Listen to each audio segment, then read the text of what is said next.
Shalom shalom. Nk'uko mubizi, indirimbo nyinshi cyangwa se ibihangano byinshi bigira inkomoko cyangwa isoko mu bihe bitandukanye by'ubuzima bwa buri munsi. Maze Kristo nawe akenshi akaduhumekera akoresheje ibyo bihe tunyuramo kugira ngo agaburire abantu be. Ni kenshi mpura n'abantu bakambaza bati, ariko iriya ndirimbo yanditse ute? Inkomoko yayo ni iyihe? What is the story behind that song? Abantu akenshi bakenera kumenya icyaguteye kuyandika, maze wabaganiriza ugasanga kenshi barushijeho kumva indirimbo ndetse irushijeho no kubakoraho, ndetse niba hari nk'ibihe umuntu yaruha aranyuramo bitoroshye yenda bihuye n'uburyo wanditse iyo ndirimbo, ugasanga nawe bimugaruriye icyizere ko mu bihe bitoroshye haturutsemo indirimbo, akizera ko mu bihe yenda ari kunyuramo bitoroshye Imana ishobora gukuramo ikindi kintu cyarushaho kugira umumaro. Ni muri urwo rwego rero maze iminsi ntekereza ko uko Imana idushoboje rimwe na rimwe twajya tuganira ku nkomoko y'indirimbo zitandukanye, zaba iza hano hafi cyangwa iza kure, kubera ko nabonye kenshi birushaho kugira umumaro.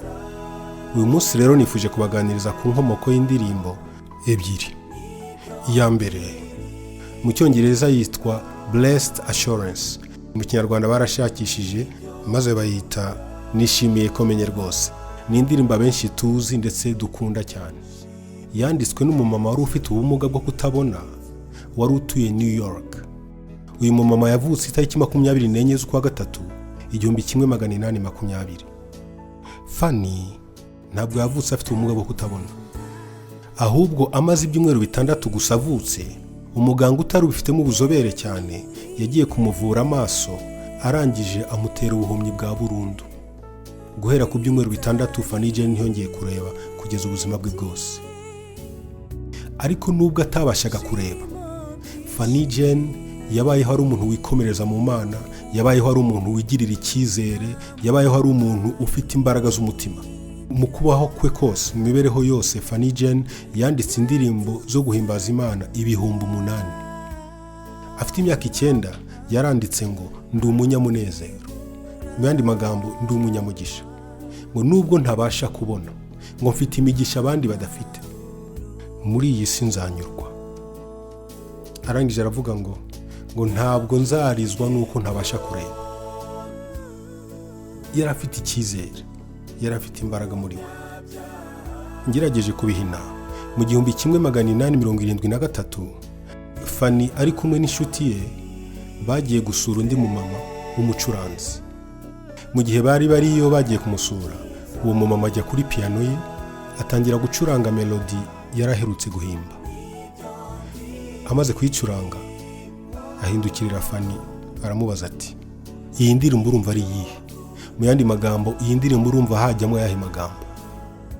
Maze Fanny amara umwanya apfukamye asenga, arangije amuhindukira amubwira ngo iyi ndirimbo yakwitwa Blessed Assurance.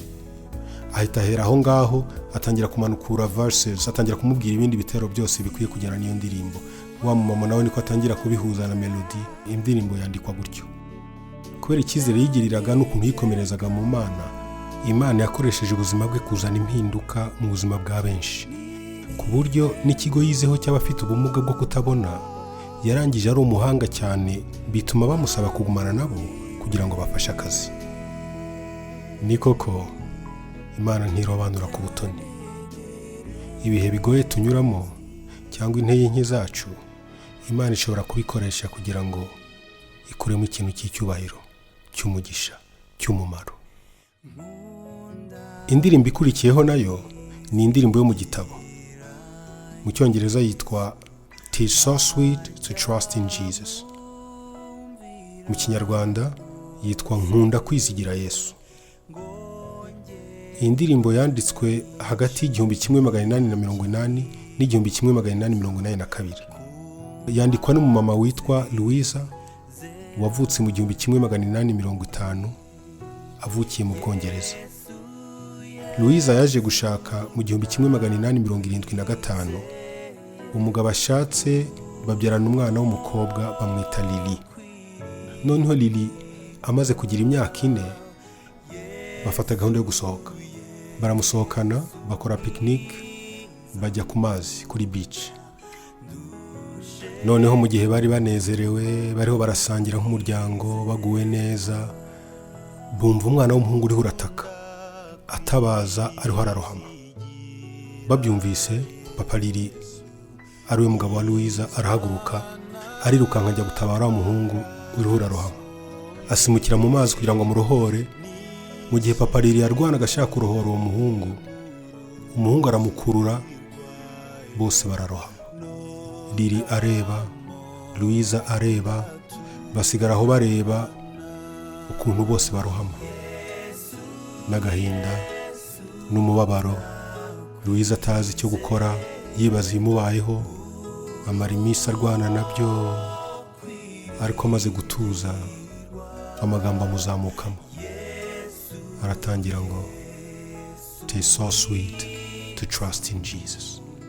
Mu Kinyarwanda baravuga ngo nkunda kwizigira Yesu, ariko ubundi wabisobanura ngo biraryoshye, biraryohereye kwiringira Yesu cyangwa kwizigira Yesu. Yari amaze kureba abona nta bundi buhungiro n'ubundi hamwe n'ibibaye, avuga asanga kwizigira Yesu tu, maze akegamira amasezerano ye. Wayisubiramo ukayisoma. Iyo niyo nkomoko, iyo niyo story behind iyo ndirimbo nkunda kwizigira Yesu. Imana ibamugisha. Reka Imana idushoboze, iduhe kuyizigira, iduhe kuyiringira no mu gihe duhuye n'ibidutunguye byatuvuna imitima, byaturushya, byadukomeretsa. Imana idukomeze, iduhe kuyiringira, maze hazamuka indirimbo nshya mu mitima yacu. Murakoze kuntega amatwi. Imana ibamugisha. Ntiwibagirwe gukora subscribe kuri iyi channel ya Aime Uwimana, kandi ukore share kugira ngo tubisangize abandi.